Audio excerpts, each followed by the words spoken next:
하나님의 말씀을 함께 보겠습니다. 신약성경 마태복음 제7장 7절과 8절 말씀을 대독하겠습니다.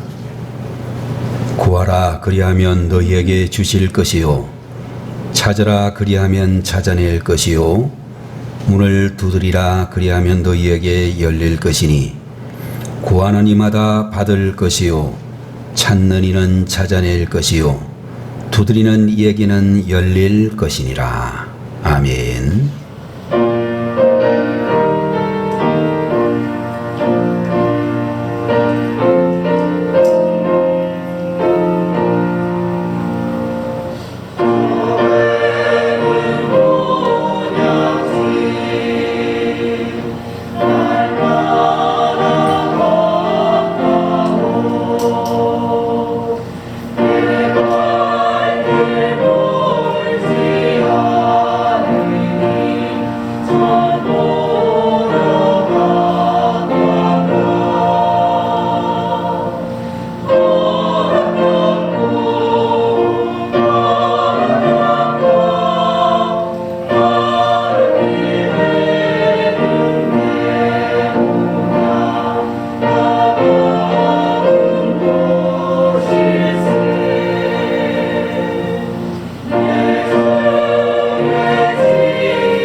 다시 한번 기도하겠습니다. 거룩하신 하나님 아버지, 오늘 시간에도 주님께서 저희들에게 은혜를 베푸심으로 우리의 모든 자리에서 일어나 주의 전으로 달려올 수 있도록 하심을 감사드립니다. 하나님의 사랑하는 자녀들에게 거룩한 직분을 허락하여 주셔서 이와 같이 오늘도 주의 이름을 높이 찬양케 하여 주시니 감사드립니다. 우리의 마음속에 믿음으로 영으로 또 하나님이 주시는 능력으로 귀한 직분을 끝까지 잘 감당케 하시고 찬양을 드릴 때마다 먼저 자신이 은혜를 받고 하나님 앞에 큰 영광을 올려드리며 우리 모든 성도들에게도 아름다운 영의 영향력을 미칠 수 있도록 함께해 주옵소서. 이 시간에 부족한 종을 세우시고 주의 말씀을 대언하게 하셨으니 감사하오며 오늘도 이 말씀이 우리의 심령과 골수를 쪼개어 회개케 하시고 믿음 위에 든든히 세워지도록 성령으로 역사해 주옵소서. 예수님의 이름으로 간절히 기도 올리옵나이다. 아멘. 오늘 이 시간에는 마태복음 제7장 7절에서 8절까지 있는 말씀을 가지고 응답받는 기도의 원리라는 제목으로 하나님 말씀을 함께 보도록 하겠습니다. 여러 해 전에 대구 지하철 참사 때에 마지막 핸드폰 통화에 대한 여러 사연들이 사람들의 마음을 대단히 아프게 했습니다. 어느 날 갑자기 딸로부터 전화가 왔습니다. 엄마, 나 없이 살 수 있어요? 라고 하는 딸의 목소리를 듣고 갑자기 그런 말을 들으니까 이 엄마가 그 딸에게 이야기하기를 우선 똥단지 같은 소리니 라고 이야기를 했습니다. 그때에 딸이 말하기를 엄마, 나는 엄마 없이는 못 살아요. 그래서 엄마보다 먼저 가나 봐요. 여기 지하철에 불이 났는데 문이 열리지 않아요. 엄마 사랑해요 라고 하는 그런 말을 마지막으로 이제 그야말로 그 지하철 화재 사건으로 세상을 떠나게 되었지만 엄마는 그 핸드폰 때문에 딸의 마지막 음성을 들을 수가 있었다라고 하는 그런 이야기가 전해지고 있습니다. 여름이 되어 휴가를 떠난 그런 사람들 중에 갑자기 계곡에 물이 들어차가지고 어려운 일을 당했을 때 휴대폰으로 이와 같이 그야말로 응급 조치를 내서 조난당했다가 함으로 구조된 그런 경우들도 이야기를 들을 수가 있을 것입니다. 그러나 여러분들 우리가 알아야 될 것 중에 한 가지는 이 어려움을 당할 때에 핸드폰보다 더 중요한 생명선은 영적인 핸드폰인 기도라 이렇게 이야기할 수가 있을 것입니다.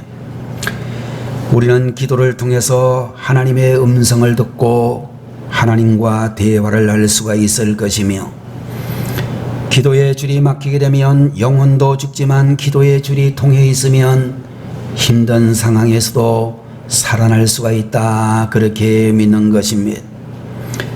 핸드폰이라고 하는 것은 사막이나 골짜기에서는 잘 터지지 않지만 기도는 사망의 음침한 골짜기에서도 잘 터지고 오히려 그런 곳에서 더 잘 터지는 것을 볼 수 있을 것입니다. 오늘 여러분과 제가 보고 있는 마태복음 제7장의 본문 말씀을 통하여 우리는 어떻게 하면 응답받는 기도를 할 수가 있는가에 대해서 말씀해 주시고 있는데 첫 번째로 응답받는 기도의 첫 번째 원리는 구하십시오 라고 우리에게 말씀을 해 주셨습니다. 여러분들 우리가 보고 있는 본문 제7절 말씀을 보게 되면 구하라 그러면 너희에게 주실 것이요 라고 말씀을 하고 있는데 여러분들 여기에서 말하고 있는 이 구하라고 하는 말씀에는 두 가지의 의미가 있다라고 알려져 있습니다. 첫 번째로는 필요한 것을 달라고 요청하라 라는 그런 뜻을 가지고 있는 말로 여러분들 기도 중에서 제일로 소중한 기도는 남을 위해서 드리는 중보 기도와 범사에 감사하는 감사 기도라고 이야기할 수가 있는데 그러나 여러분들 때로는 우리의 필요한 것을 달라라고 하는 요구의 기도, 강청의 기도도 드려야 한다 라고 이 성경 말씀은 우리에게 말씀해 주시고 있는 것입니다. 여러분들 부모나 자녀는 서로 요구하는 것이 있어야 되고 또 부부지간에도 서로 요구하는 것이 있어야 될 줄로 믿는 것입니다. 너무나 고상하고 너무나 간섭을 하지 않고 부담을 주지 않겠다고 하여 너는 너 나는 나라고 하는 식으로 살게 되면 깊은 교제가 이루어지지 못하게 될 것입니다. 성격이 대단히 활동적인 여자분이 있었습니다. 남편은 아주 반대로 조용하고 젠틀맨으로 아내의 삶에 전혀 터치를 하지 않는 그런 남편이었습니다. 활동성이 아주 많았던 이 아내는 밖으로 친구들과 함께 여행도 다니고 운동도 하러 다녔지만 남편은 그런 모습에 전혀 개의하지를 않고 직장을 갔다 오면 그저 집에만 혼자 앉아 있었으며 아내는 남편에게 같이 여행을 가자고 요구하지도 않았고 남편은 아내를 보고 제발 집에 좀 붙어 있으라고 요구하지도 않았으며 그런 식으로 살다가 보니 겉으로는 아무 문제가 없이 무리 없이 잘 사는 것 같이 보이기도 했지만 그야말로 그 활동성이 많은 그 여자분이 상담자를 찾아서 말하기를 이렇게 서로 겉돌면서 수십 년 살다가 보니 너무나 고통이 많았습니다 라는 그런 이야기를 했다라고 하는 것입니다. 서로 요구하지 않고 그냥 자유롭게 살고 있었던 것은 교양이 넘치는 신사이기 때문에 숙녀였기 때문이 아니라 서로에 대해서 더 이상 기대를 하지 않고 포기하지 않고 살았기 때문이라고 말씀하고 있는 것입니다. 여러분들, 그런 의미에서 우리 모든 성도들은 우리가 이 세상을 살아가게 될 때에 정말로 남편은 부인에게, 부인은 남편에게 적절하게 요구할 수 있어야 될 줄로 믿고 부모는 부모대로 자녀들에게 또는 자녀들은 자녀들 나름대로 부모에게 필요한 것을 해달라고 요구를 해야 될 줄로 그렇게 믿는 것입니다. 여러분들, 우리가 정말로 필요한 것이 있음에도 불구하고 하나님 앞에 요구하는 기도를 드리지 않는다면 하나님은 그 모습을 보고 거룩하다, 고상하다라고 여기지 아니하시고 내 자녀가 지금 영적으로 병이 들었구나 그렇게 생각하시고 불쌍하게 생각할 것이라고 생각되는 것입니다. 그러므로 여러분들, 우리 성도들은 우리의 필요를 따라 하나님 앞에 적절하게 해달라고 하는 요구의 기도를 해야 되고 요구가 전혀 없는 성도들이라고 하는 것은 하나님을 살아계신 아버지로 믿지 못하는 병든 성도라고 이야기할 수도 있을 것입니다. 여러분들, 어떤 사람은 하나님은 이미 우리의 필요를 다 아시는데 왜 굳이 기도를 해야 되나 그런 생각하는 분들도 있을 수 있겠지만 성경을 보면 우리 하나님께서는 그럼에도 불구하고 우리가 기도하기를 원하신다라고 말씀해 주시고 있는 것입니다. 또 한 가지 구하라고 하는 이 말씀은 하나님께 물어보라 라는 그런 의미를 가지고 있는 말이라고 볼 수 있습니다. 여러분들, 우리가 기도할 때마다 우리 성도님들이 꼭 해야 될 그런 기도의 문구가 하나 있는데 하나님, 제가 어떻게 해야 될까요? 라고 하는 기도를 우리는 기도 때마다 이야기를 해야 될 것입니다. 아마도 대학을 들어가고 싶은 수험생들이라고 하면 하나님, 제가 어떤 대학을 들어가야 될까요? 내가 대학에 들어가서 어떤 과목을 전공해야 될까요? 나는 정말로 어디에 있는 대학을 들어가야 될까요? 라는 기도를 잘 할 수 있었으면 좋겠다라고 생각이 되어지고 여러분들, 사업을 하시는 분들, 자영업을 하고 계시는 분들도 여러분들, 하나님, 제가 어떻게 해야 될까요? 이런 기도를 하는 것이 필요하다라고 믿는 것입니다. 하나님, 제가 선교의 꿈과 비전을 이루려고 하면 어떻게 해야 될까요? 하나님, 오늘은 어떤 일을 하기를 원하십니까? 특별히 제가 해야 될 일을 생각나게 해 주세요 라고 기도하는 것이 필요하다고 하는 것입니다. 야고보서 제1장 5절의 말씀을 보게 되면 너희 중에 누구든지 지혜가 부족하거든 후히 주시고 꾸짖지 아니하시는 하나님께 구하라 그리하면 주시리라 라고 하는 말씀을 우리가 들을 수가 있을 것입니다. 응답받는 기도 두 번째는 찾으십시오 라고 오늘 본문은 우리에게 말씀을 해 주셨습니다.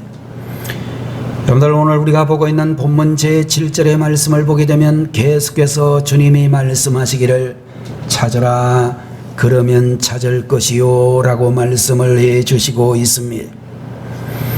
자, 여러분들 이 구절을 원어에 가깝게 다시 한번 해석을 한다면 찾으라 그러면 발견하게 될 것이다 라는 그런 뜻을 가지고 있는 구절이라고 볼 수 있습니다.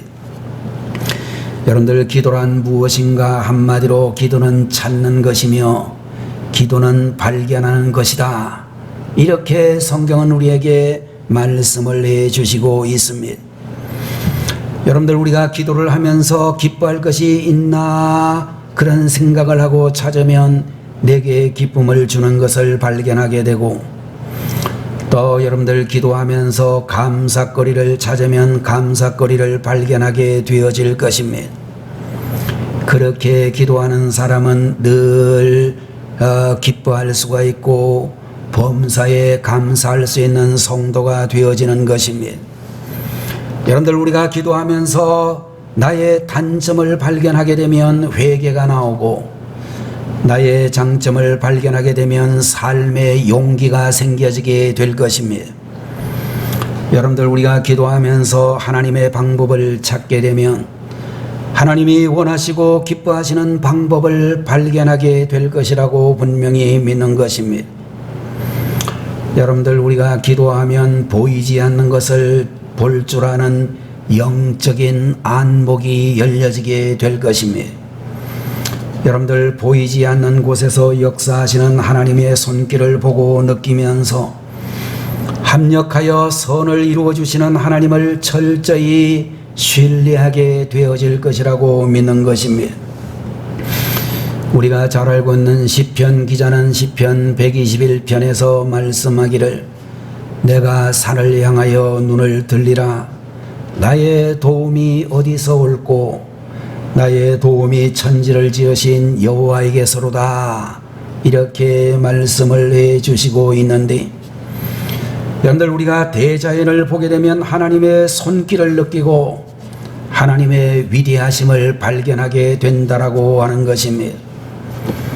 자, 여러분들, 우리가 기도하면 더 하나님의 손길을 느낄 수 있고 더 하나님의 위대하심을 발견할 수 있다라고 하는 것입니다. 세 번째, 응답받는 기도의 비결은 문을 두드리십시오 라고 오늘 본문은 말씀해 주시고 있습니다. 본문 7절 마지막 부분에서 말씀하시기를, 문을 두드리라 그리하면 너희에게 열릴 것이니 라고 말씀을 해 주셨습니다. 여러분들, 이 말씀, 문을 두드리라 그리하면 너희에게 열릴 것이니라고 하는 이 말씀의 의미는 우리가 기도할 때에 기도한 대로 행동하라고 하는 그런 의미를 가진 말씀이라고 하는 것입니다. 성경 야고보서를 보게 되면 행함이 없는 믿음은 죽은 믿음이라고 우리에게 분명히 말씀을 해 주시고 있는 것처럼, 행함이 없는 기도는 역시 죽은 기도라고 우리들은 생각할 수가 있고, 여러분들, 우리는 행동하는 기도자가 되어야 될 줄로 믿습니다. 오늘 이 자리에 계시는 여러분들, 지난 3년 동안에 전개된 코로나 사태로 인하여 대한민국의 수많은 자영업자들도 힘들었고 또 국민들 전체가 다 힘들었다라고 말할 수 있는데, 그 중에도 하나님의 교회들이 특별히 어려움을 많이 당했다, 이렇게 이야기할 수 있을 것입니다. 한꺼번에 몇만 명을 수용할 수 있는 여의도 순복음교회도 20명만 앉아서 예배를 드렸습니다. 우리 부천에도 수천 명씩 들어가는 큰 교회들이 상당히 여럿이 있는데, 그런 교회들도 그 당시 20명도 안 되는 인원으로 예배를 드렸습니다. 그러면서 세월이 지나 3년 가까이 되는 이 세월이 진행되는 동안에 우리 한국교회는 6만여 개의 교회들 중에 15,000교회가 문을 닫았습니다. 장로교회라고 불리어지는 우리나라 최대의 교단 가운데서는 지나간 3년 동안에 55만 명의 교인이 줄었다라고 하는 보고를 하고 있습니다. 자, 여러분들 우리 교회도 못 나오시는 그런 성도들이 많아지고 있는데, 여러분들 우리가 성도들에게 이야기를 들어보게 되면, 목사님, 교회를 한 주일, 두 주일, 한 달, 두 달 안 나오게 되면 그 다음에는 저절로 안 나오게 되는 것이 습관이 된다라고 하는 이야기를 들을 수 있습니다. 그래서 여러분들도 또 저도 기도할 때마다, 하나님, 우리 교회에 비어있는 이 자리가 속히 채워지게 하소서, 이런 기도를 반드시 드려야 되어질 것입니다. 그런데 여러분들, 이런 기도가 응답받는 기도가 되려고 하면 기도만 하고 아무 생각 없이 지나는 것이 아니라, 기도한 후에는 여러분의 구역 식구들 중에 안 나오는 구역 식구들 있으면 그 구역 식구 찾아가서 신방도 하고, 그 구역 식구를 찾아서 정말로 권면도 하고, 그 구역 식구들을 찾아서 기도도 하고, 하다못해 밥이라도 한 그릇 먹으면서 권면을 해야 될 줄로 그렇게 믿는 것입니다. 여러분들, 우리가 알아야 될 것은 전도하러 나가고 연약한 성도들을 섬겨주는 그런 역사가 있어야 우리 교회에 비어있는 자리들이 채워지게 될 것입니다. 권사님들이 특별히 이 일을 잘해 주셔야 되고, 또 교회에 열에 나오신 우리 집사님들도 이 일을 열심으로 잘 감당해 주셔야 될 줄로 믿는 것입니다. 여러분들, 우리들은 또한 선교사님을 위해서 간절하게 기도할 수 있어야 되는데, 선교사님을 위해서 기도하는 것이 행동 있는 그런 기도가 되기 위해서는 선교사님들을 후원하는 선교 헌금에도 적극적으로 참여하고, 또 그 선교사님을 위해서 기도하는 시간마다 우리가 늘 기도하고 우리가 도우려고 하는 마음을 가져야 될 줄로 믿는 것입니다. 우리의 모든 삶은 기도하는 마음으로 살아야 되는 것입니다.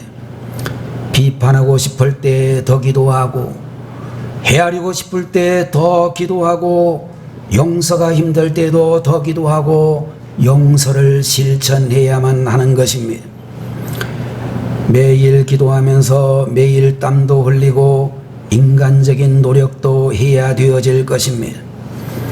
학생이 공부는 전혀 하지 않고 좋은 대학에 붙게 해달라고 기도한다면 결코 올바른 기도자가 아닐 것입니다. 결국 기도는 책임을 지는 것을 의미하고 있는 말씀으로, 기도 응답은 큰 목소리로 목소리가 큰 사람이 받는 것이 아니라 책임감이 있고 말씀대로 사는 사람이 기도 응답을 받을 수 있다라고 하는 것을 아셔야 되겠습니다. 요한복음 15장 7절의 말씀을 보게 되면, 너희가 내 안에 거하고 내 말이 너희 안에 거하면 무엇이든지 원하는 대로 구하라, 그리하면 이루리라라고 우리에게 말씀해 주셨습니다. 여러분들, 우리가 주님 안에 거하고 주님 말씀대로 살면 100% 기도 응답이 있다라고 말씀해 주시고 있는 것입니다. 어떤 성도 한 사람이 로또 한 장을 사면서 하나님 앞에 이렇게 서원 기도를 했습니다. 하나님, 이번에 제가 로또에 당첨이 되면 저는 11조만 가지고 나머지 10분의 9는 교회 건축원금에 드리겠습니다. 그렇게 기도를 한다면 여러분들, 하나님께서는 그런 기도를 어떻게 생각하실까요? 여러분들, 우리가 결론적으로 말씀을 드린다면 절대로 기뻐하지 아니하신다는 것입니다. 어떤 사람이 로또에 당첨되게 해달라고 일주일 금식 기도를 했는데 그야말로 이번에는 꼭 당첨될 것 같은 확신이 생겼습니다. 그래서 로또를 사가지고 먼저 믿음을 보여드리겠다라고 신용카드 긁어서 물건을 잔뜩 사버렸습니다. 그런 기도를 하나님이 기뻐하실까요? 하나님은 절대로 그런 사람의 기도를 응답하지 않으실 것입니다. 여러분들, 우리 하나님께서는 땀이 없이 욕심을 부리는 자의 기도에는 관심이 없고, 우리가 바로 사는 모습을 보기를 원하시는 하나님이시다. 그렇게 분명히 믿는 것입니다. 여러분들, 준비되지 않은 사람에게 축복은 오히려 해가 되고, 더 잘못된 기도는 더 해가 되고 더 죄에 빠지게 만드는 그런 것임을 우리가 분명히 알고 말씀대로 살아가는 기도자들이 되셔야 될 것입니다. 응답받는 기도 네 번째 원리는 기도를 계속하라고 말씀해 주시고 있는데, 본문 제7절에 있는 말씀을 보게 되면 주님께서 구하라, 찾으라, 두드리라고 하는 비슷한 내용의 말씀을 계속해서 하시고 있는 것은, 여러분들 기도할 때에 한 번 기도하고 끝내지 말고 끈질기게 기도해야 한다는 뜻으로 주님은 다시 한 번 더 반복해서 말씀해 주시고 있습니다. 8절의 말씀을 보게 되면 구하는 이마다 받을 것이요, 찾는 이가 찾아낼 것이요, 두드리는 이에게는 열릴 것이니라 라고 말씀을 해 주시고 있습니다. 제가 가르쳤던 제자 중에 한 아이가 이제 어느 날 수학 공부를 하는 걸 봤는데요, 그 수학 문제를 아무리 풀려고 해도 잘 못 푸는데 너 그 문제를 지금 얼마 동안 보고 있는데도 못 풀고 있느냐? 그랬더니 3시간 동안 문제를 들여다봤는데 아직도 못 풀겠어요 그러더라고요. 그리고 난 다음에 나중에 만나가지고 그 수학 문제는 풀었느냐 물어보았더니 수학 문제를 풀었는데 6시간 돼가지고 한 문제를 풀었습니다. 그렇게 이야기하는 것을 들을 수 있었습니다. 여러분들, 웬만한 사람 같으면 수학 문제 그렇게 못 풀겠으면 놔두고 다른 문제 풀 것 같은데, 이 아이는 끈질기게 그 문제를 풀려고 노력을 하고 있는 것을 보았습니다. 제가 여러 해가 지나 그 친구가 어떻게 됐나 봤습니다.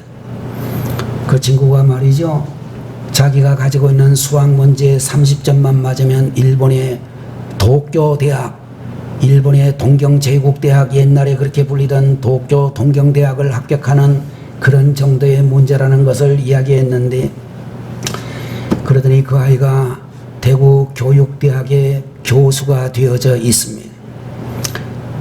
여러분들, 우리가 기도할 때에 끈질기게 꾸준히 기도하는 사람, 이런 사람이 되어야 된다는 것을 우리에게 가르쳐 주시고 있습니다. 여러분들, 우리가 가까운 지인에게 또는 아주 가까이 지내고 있는 일가 친척에게 전화를 걸어보면 어디를 갔는지, 화장실을 갔는지, 무슨 볼일을 보고 있는지 전화를 안 받는 것을 볼 수 있습니다. 여러분들, 그러면 전화 받을 때까지 기다리는 사람도 있고, 전화를 그야말로 한 30초나 1분 정도 계속해서 안 받으면 끊어버리는 그런 경우도 있을 것입니다. 자, 여러분들, 우리가 분명히 알아야 될 것은 우리 하나님은 기도 몇 번 하고 포기하는 성도를 대단히 안타깝게 생각하실 것이기 때문에, 여러분들, 우리 하나님은 우리의 기도가 끈질기게 계속되어지기를 원하시는 하나님이라고 하는 것을 아셔야 되겠습니다. 마가복음 11장 24절의 말씀을 보게 되면 무엇이든지 기도하고 구하는 것은 받은 줄로 믿어라, 이렇게 말씀하고 있는데, 여러분들, 우리가 이 말씀과는 달리 우리가 기도를 아무리 해도 응답되지 않는 그런 경우들을 많이 경험할 수가 있을 것입니다. 그럴 때에 대부분의 많은 성도들은 기도를 포기하고 정말로 낙심하고 절망하는 그런 이들을 볼 수도 있을 것입니다. 우리가 거기에 대한 이유는 잘 알 수 없지만 거기에는 하나님의 선하신 뜻이, 오묘하신 뜻이 숨겨져 있다라고 생각이 되어집니다. 성도의 기도에 응답이 없는 것 같을 때에 응답이 없는 것이 아니라 응답이 늦어지고 있는 것이라는 것을 기억하셔야 되겠습니다. 또 우리 생각에는 응답이 바로 주어지면 좋겠다, 이런 생각이 들 수도 있지만 때로는 응답이 늦어지는 것도 축복이 될 수 있다는 것을 아셔야 되겠습니다. 어떤 사람이 돈이 너무 급해서 자기가 가지고 있는 부동산 땅을 팔려고 내놓았습니다. 그래서 땅 팔리게 해달라고 새벽마다 시간 될 때마다 교회 와서 하나님 앞에 너무나 간절히 기도를 했는데도 땅이 팔리지를 않았습니다. 얼마의 시간이 더 지난 후에 그가 팔려고 했던 땅값이 폭등을 해가지고 엄청나게 큰 돈이 될 수 있었습니다. 만일 그 사람이 이야기한 대로 처음에 초장에 팔았더라고 하면 별로 덕도 못 되었을 것이지만 그의 기도가 응답이 되지 않고 긴 기다림이 있은 후에 오히려 복이 될 수도 있다라고 하는 것입니다. 여러분들 즉시 응답이 되면 항상 좋은 것만이 아니라 때로는 영혼의 손해가 될 때도 있고, 사실은 한 번에 응답받는 것보다 계속 기도하고 응답받는 것이 더 축복이 되는 경우가 많다라고 하는 것을 우리들이 알아야 될 것입니다. 자, 여러분들, 우리가 계속 기도하면서 얻는 소중한 축복이 또 있을 수 있는데 그것은 바로 우리 자신이 변화된다라고 하는 것입니다. 여러분들, 응답이 지연되게 되면 우리는 계속해서 기도하게 될 것입니다. 계속 기도해서 기도의 양을 채워 가다가 보면 우리는 변화가 이루어지게 되고, 그런 변화된 모습을 보시고 하나님께서는 기뻐하시고 가장 좋은 것으로 채워주신다라고 하는 것입니다. 신학교를 졸업한 젊은 목회자가 교회 개척 도상에 나서게 되었습니다. 신학교를 졸업할 때가요, 제가 보니까 제일 용기가 많을 때입니다. 힘도 있고 젊기도 하고 세상에 안 될 게 없을 것 같기도 하고 그렇습니다. 제가 옛날에 대구에서 한 10여 년 가까이 한 교회에서 섬겼습니다. 근데 제가 있는 그 교회는 제가 있는 동안에 교회가 전혀 변화가 되지를 않았습니다. 목사님께서는 그야말로 그 교회에 오신 지 오래되었지만 한 40명 되는 교인이 이제 학생들 예배까지 포함을 해가지고 한 60여 명 되는 교회가 전혀 변화가 되지를 않았습니다. 그래서 그때는 저도 이제 신학교를 막 졸업하고 얼마 안 됐을 때니까 저도 속으로 생각하기를, 우리 목사님이 설교가 시원찮은가? 우리 목사님이 성격이 별로 안 좋으신가? 우리 목사님이 교인들을 사랑을 좀 덜 하시는가? 별별 생각을 다 했어요. 근데 제가 보니까요, 제가 목회를 보니까 그 목사님 심정이 이해가 다 돼요. 교회가 부흥되는 것은, 교회가 성장하는 것은 목사가 똑똑해서 되는 것도 아니고, 목사님이 설교를 잘했다고 해서 꼭 부흥되는 것도 아니고, 그야말로 하나님께서 성도들을 보내주시지 않으면, 하나님께서 지역에 있는 모든 사람들의 마음을 열어주시지 않으면 절대로 될 수 없다. 그런 것을 알게 되는 것입니다. 이 목회자도 아마 젊은 목회자가 개척을 시작하면서 하나님 앞에 이렇게 기도했습니다. 하나님, 세상을 변화시키는 능력을 저에게 주시옵소서. 아주 좋은 기도지요. 이 세상을 내 설교 한마디로 변화를 시켜가지고 우리 교회가 중형교회로 대형교회로 크게 부흥되게 해달라고 아주 용감무쌍하게 기도를 했습니다. 그런데 아무리 그렇게 기도를 해도 교회가 생각만큼 그렇게 부흥되지를 않고, 교인들도 한 사람 한 사람 만만한 분들이 아무도 없었습니다. 여러분들, 교회에도 우리가 남녀노소 여러 부류의 그런 성도님들이 계시는데요, 제가 보니까요, 목사님 말에 고분고분한 사람이 아무도 없어요. 교인들도 나름대로 다 자기 주관이 확실하고 인간적인 생각이 앞서서 목사님의 설교를 아무리 들어도 변화되지 않는 그런 분들도 너무나 많이 있습니다.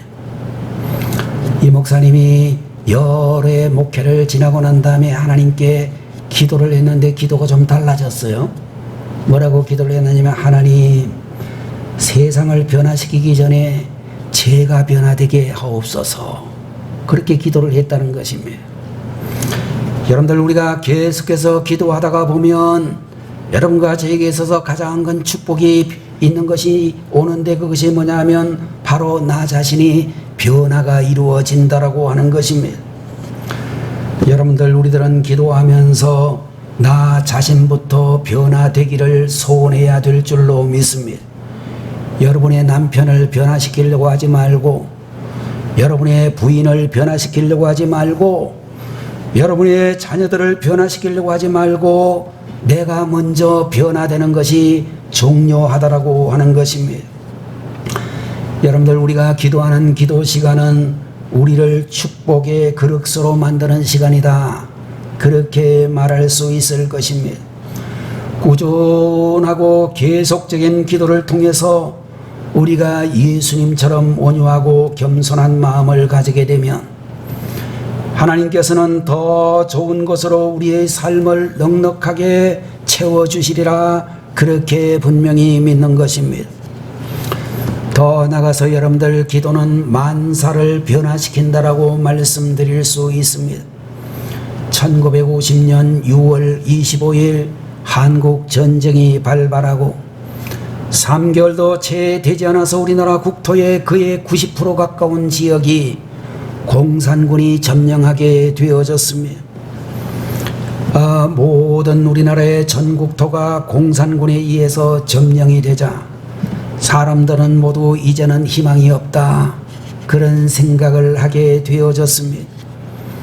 그때에 이승만 대통령께서 마지막 남은 경남 부산에서 교회 지도자들에게 부탁하기를, 여러분 목사님들, 성도님들, 우리 민족을 위해서 하나님께 간절히 기도해 주십시오. 그 대통령의 부탁을 듣고 부산의 모 교회에서 많은 목사님들과 그리고 장로님들, 집사님들, 성도님들이 모여서 기도하기 시작했습니다. 그날 밤 뉴욕 유엔 본부에서는 한국의 연합군을 파견하는 안을 놓고 안전보장이사회 5개 상임이사국 회의가 열려지게 되었습니다. 그 5개국 중에 한 나라라도 반대를 하면 그 제안은 통과되지 않는 그런 상황이었습니다. 바로 그때의 유명한 국제법 박사였다라고 하는 소련 외무부 장관 비센스키라고 하는 사람이 자기가 그 회의에 참석하지 않으면 성원이 안 되는 줄로 착각을 하고 회의에 불참을 해가지고 결국 극적으로 한국 파병이 결정되었다라고 알려져 있습니다. 여러분들, 위기 속에서 우리 국가의 모든 영적인 지도자들이 기도했을 때에 한국 전쟁의 사태가 변화되는 계기가 만들어지게 되었습니다. 여러분들, 우리는 현재의 여건에서도 얼마든지 성공할 수 있는데, 그것은 바로 기도하면 길이 열리고, 기도하면 하나님의 뜻을 알게 되고, 기도하면 기다릴 수가 있으며, 기도하면 겸손할 수가 있게 되는 것입니다.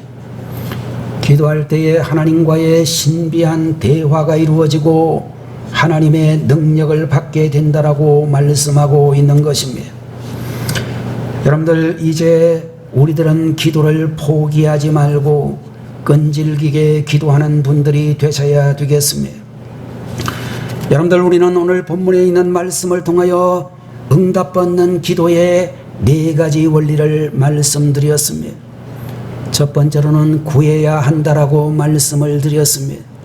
요구하고 하나님께 묻고 지혜를 구하는 성도들이 되시고, 두 번째로 찾고 발견하라고 말씀드렸는데, 기도 중에 하나님의 은혜를 발견하고 기쁨과 감사거리를 발견해야 될 줄로 믿습니다. 세 번째, 문을 두드리라고 했는데 기도한 후에는 기도한 대로 행동하라고 말씀을 드렸습니다. 네 번째로는 기도를 응답받을 때까지 꾸준히 기도하고 포기하지 말고 끈질기게 기도하라고 말씀을 드렸습니다. 여러분들, 우리들은 이러한 기도를 통해서 살아계신 하나님의 은혜를 체험하고 하나님이 주시는 지혜와 능력이 나타나고 하나님이 주신 이 놀라운 기도의 능력으로 우리에게 주어진 상황을 극복하고 승리하는 하나님의 자녀들이 되시기를 주님의 이름으로 축원합니다. 기도하겠습니다. 거룩하신 우리 아버지 하나님, 응답받는 기도의 4가지 원리를 저희들에게 말씀해 주시니 감사합니다. 구해야, 찾아야, 문을 두드려야, 기도를 포기하지 말아야 한다라고 주님 말씀해 주시니 사랑하는 우리 성도들 이 말씀대로 순종함으로 기도의 용사가 되고 기도의 대장이 되어 하나님의 능력을 체험하고 하나님의 은혜를 체험하는 성도들, 모든 우리의 상황을 극복하고 승리하는 주의 자녀들이 되게 하시옵소서. 예수님의 이름으로 간절히 기도 올리옵나이다. 아멘. 다 같이 기도하겠습니다. 지금은 우리를 죄에서 구원하여 주신 우리 주 예수 그리스도의 무한하신 은혜와 하나님 아버지의 극진하신 그 사랑하심과 오늘도 저희들에게 오셔서 감동 감화해 주시는 성령님의 놀라우신 은총이 이 시간에도 응답받는 기도의 사람 되기를 간절히 소망하는 주의 자녀들 머리 위에 지금부터 영원토록 함께 계시기를 간절히 축원하옵나이다. 아멘.